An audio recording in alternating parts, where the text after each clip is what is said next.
Bonsoir amis judoka et jutsuka, voici comme convenu un petit tutoriel qui vous aidera, du moins je l'espère, à compléter les poules judo. Avant de commencer, je voulais vous parler de la petite adresse mail qui circule juste au-dessus là, de ma tête. En fait, c'est un moyen de communication qu'on a mis à disposition pour que vous puissiez nous faire part de vos commentaires concernant tous les petits tutos que l'on va mettre à disposition au niveau du département. Et aussi, ben, faites-nous part de vos besoins, hein. Vous avez peut-être besoin des besoins particuliers en termes de formation, en termes de tutoriel. Donc, nous, on est prêt à répondre à tous vos besoins. Donc, n'hésitez pas à envoyer des mails. On répondra le plus rapidement possible, en tout cas. Alors, voici maintenant la formation. Mais avant de continuer cette formation, je voudrais vous présenter les différents responsables de la commission sportive, notamment Thierry Constantin, qui est le responsable de la commission sportive du Loiret. Fabrice Blot, qui est l'adjoint à commission sportive judo, et Charles Talence, qui est l'adjoint à commission sportive jiu-jitsu.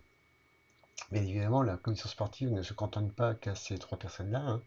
Il y a bien d'autres responsables et toute une équipe de commissaires sportifs qui prennent des dates tout au long de la saison pour que tous les tournois, compétitions puissent être organisés. Donc je profite de ce petit tuto pour les remercier tous et toutes, bien évidemment. Alors le sujet du jour, c'est comment noter les points, les pénalités et faire le classement dans une poule. Notation des scores. Alors les scores seront dès à présent et dorénavant notés sur deux chiffres, suivi d'un point, et derrière il peut y avoir éventuellement les pénalités. Alors tout ça pourquoi? Eh bien c'est pour être en cohérence avec le logiciel fédéral et aussi avec la législation de la fédération. Voici quelques exemples de marquage de points, hein. Donc par exemple la 10/00, donc ben, là le vainqueur marque par hippon rien du tout. Ensuite 10/01.3, ensuite 01.1/00.2, ensuite 02.2/01, etc., etc. Vous voyez, ça ce sont des exemples de marquages qui pourraient exister. Vous comprendrez, hein, il peut en exister des multitudes. Alors tout ce qui est derrière le point, nous le verrons ultérieurement sur un autre tuto pour pas que celui-ci devienne trop confus et trop long à regarder. On va se contenter aujourd'hui de voir comment on complète la poule et comment on fait le podium.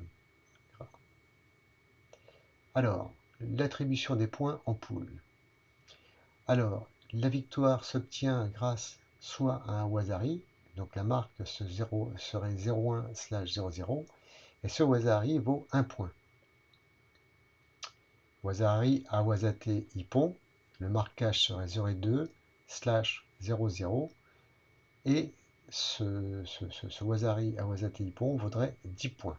Attention, hein, malgré que ce soit deux Wazari, c'est pas 2 fois 1 point, autrement dit 2 points, mais bien 10 points que rapporte ce Wazari à Wazate Ippon. Ensuite, Ippon, le Ippon, eh bien c'est 10 points. Donc là, c'est 10/00 et il vaut 10 points. Pour continuer, le critère de classement. Critère 1, nombre de victoires. Bien évidemment, hein, il y a une poule, nombre de victoires, sauf s'il y a égalité parfaite dans la poule, c'est-à-dire que tout le monde a une victoire, il va bien falloir déterminer un deuxième critère qui va nous permettre de créer le podium. Eh bien, le critère 2, c'est le nombre de points marqués. Et comme c'est indiqué ici, c'est le nombre de points marqués, mais grâce aux victoires ou aux défaites. Donc c'est vraiment le total de la ligne des points marqués. Donc faites bien attention à ce détail qui n'est pas un détail. Critère 3, combat en avantage décisif. Donc on verra tout à l'heure ce que cela veut dire. Mais ça fait partie des critères à prendre en compte et en considération pour le podium. Sanction par Shido. Alors, sanction par Shido, c'est très important de connaître cette particularité. Aujourd'hui, nous pouvons cumuler jusqu'à 2 Shido, car le troisième est disqualificatif. Donc ça veut dire que les deux premiers sont gratuits, mais attention, dès le troisième, eh bien, on est disqualifié et c'est le partenaire ou l'adversaire plutôt lors d'un combat qui devient gagnant par disqualification. Donc voici la poule. Cette fois-ci, nous allons travailler sur une poule de 3. C'est plus simple pour l'explication. Donc quels sont les éléments que l'on y retrouve? Eh bien, on y retrouve la date, le lieu de la compétition, la catégorie masculine ou féminine et la catégorie de poids. Dans notre exemple, on va travailler avec les moins de 65 kg par exemple. Ensuite, nous y trouvons le nom des compétiteurs, nom, prénom, club, grade, poids mesuré en salle de pesée, l'ordre des combats, le temps des combats et le temps d'immobilisation. Vous remarquerez, hein, entre les combats, temps de repos, ce qui est logique, hein, vous voyez, entre le 1 et le 2, temps de repos. Pourquoi? Parce que le 2 doit tout de suite combattre après ce premier combat. Donc il lui faut absolument un temps de repos. Et je vous rappelle que le temps de repos, c'est 2 fois le temps d'un combat, sachant qu'un temps de combat, eh bien, c'est 3 minutes. Voici le premier combat qui vient de s'exécuter, le 1 contre le 2. Et le 1 contre le 2, qui gagne? Eh bien, celui qui gagne, c'est Durand. Il gagne par 0-1 à 0, 0-1. On l'a vu tout à l'heure, c'est un Wazahari. Deuxième combat, c'est le 2 contre le 3. Le 2 contre le 3, vous avez vu, hein, en diagonale, toujours l'inscription des marques de points. Le 2 contre le 3, si vous prenez la ligne là, ici, le 2 de la place, ici, combat bien contre le 3. Et si vous prenez le 3 de la porte, il combat bien contre le 2 ici. Qui gagne? C'est de la place, 10 à 0. Autrement dit, il a gagné par hippon. Troisième combat, le 1 contre le 3, en diagonale toujours. Le 1 Durand combat contre le 3. Et de la porte, le 3 combat contre le 1, c'est-à-dire Durand.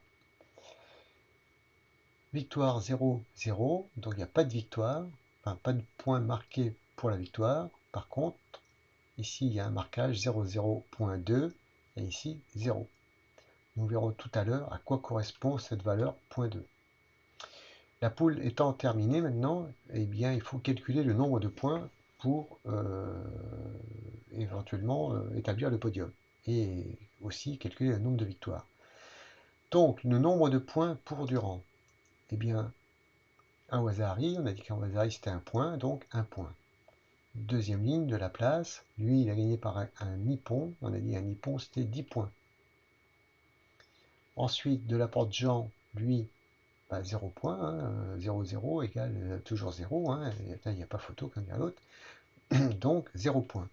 Maintenant on va calculer le nombre de victoires, donc ici, eh bien, une victoire par Wazahari, de la place, une victoire par hippon, et de la porte Jean, une victoire par pénalité. Maintenant, il faut faire le classement. Chacun a une victoire. Classement, une victoire plus une défaite pour chaque combattant. Égale égalité du nombre de victoires. Autrement dit, une égalité parfaite. Ou du moins parfaite en nombre de victoires, mais pas en nombre de points. Donc, rappelez-vous, deuxième critère, on va prendre le nombre de points. Le nombre de points, dans notre cas, ici, eh bien, premier qui est, c'est de la place. Pourquoi? Eh bien, de la place remporte son combat par hippon, 10 points à rien. Deuxième combat, plutôt deuxième place sur le podium. Eh bien, c'est Durand, remporte son combat par Wazahari, 1 point. Il est donc le deuxième. Jusque-là, tout va bien. Et le troisième, eh bien, c'est Delaporte. Donc, vous me direz, sur une poule de 3, de toute façon, il aurait été troisième. Mais si ça avait été une poule de 4, eh bien, il aurait quand même remporté sa place de 3, car son combat, il le gagne par décision. Donc il a marqué 0 points, mais il a quand même remporté son combat. Rappelez-vous, c'était le fameux critère 3. Donc, critère 1, je vous rappelle, ce sont les victoires. Critère 2, ce sont les points. Critère 3, ce sont les décisions éventuellement.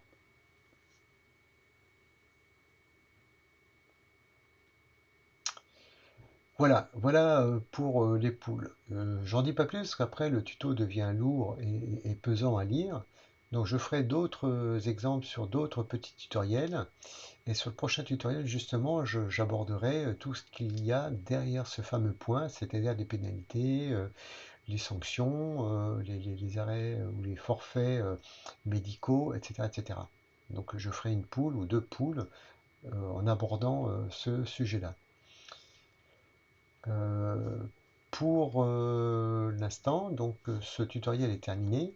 Je vous rappelle, ceci étant, que vous pouvez toujours me joindre ou joindre l'équipe, c'est-à-dire Thierry Costantin ou Fabrice Blot, à l'adresse mail ci-dessus, je vous la rappelle, commissionsportive45@gmail.com, et nous répondrons à l'ensemble de vos messages. Voilà, bah écoutez, je vous remercie beaucoup de votre écoute et je vous dis à très bientôt sur les tatamis.